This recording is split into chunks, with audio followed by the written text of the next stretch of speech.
Greetings, citizens of the world.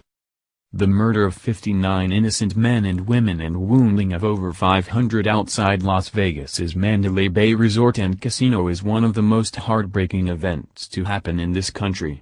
In response to this cowardly expression of the darkest side of humanity, thousands are showing that there's still good in mankind.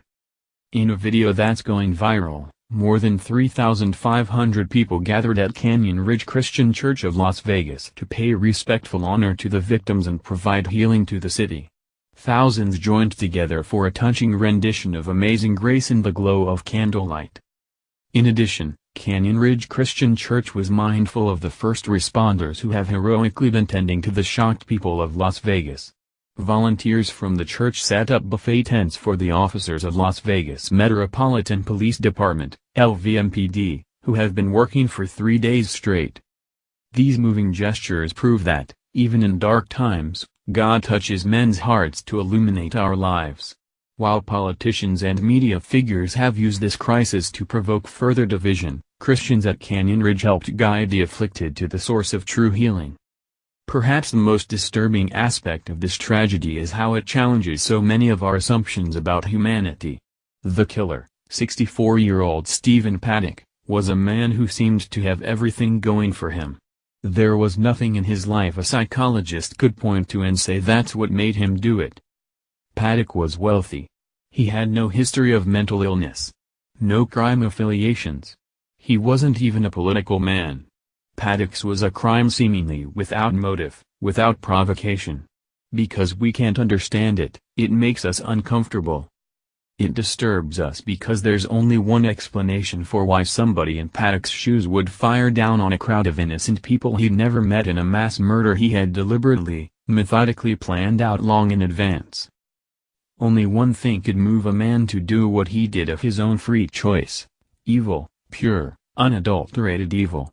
The Las Vegas shooting forces us to accept that no matter how good someone's social environment, how much wealth and opportunity he has, or how good his health is, there will always be the voice of evil whispering in his ear.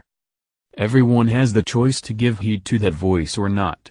He who does may find himself on the same path of destruction Paddock followed. Furthermore, the Las Vegas massacre has made us realize that there are some tragedies in life that can't be avoided.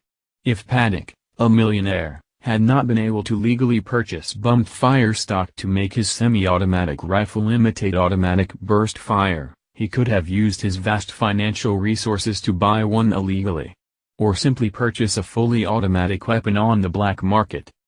Or he could have foregone firearms altogether and used a bomb. Explosives and the bomb-making chemical ammonium nitrate were found to be in his possession. Paddock could even have driven a plane into a large crowd of people he held a pilot's license. When a man puts it into his heart to do anything including evil, he finds a way to overcome any obstacle. But if Paddock's incomprehensible killing spree is proof of true evil, it's also proof of true good, for one cannot exist without the other. We, therefore, find ourselves obliged to acknowledge the source of all goodness, God Himself. Liberals will be outraged at the public show of faith by Canyon Ridge Christian Church. Already there are left-wing celebrities mocking the prayers on behalf of the dead. But a nation turning to God is what America needs most. While the world struggles to explain the LV shooter, believers know that he was evil. Do you believe there is evil in this world? Do you believe there is evil in the world? Let's not limit our reliance on the Lord to times of crisis.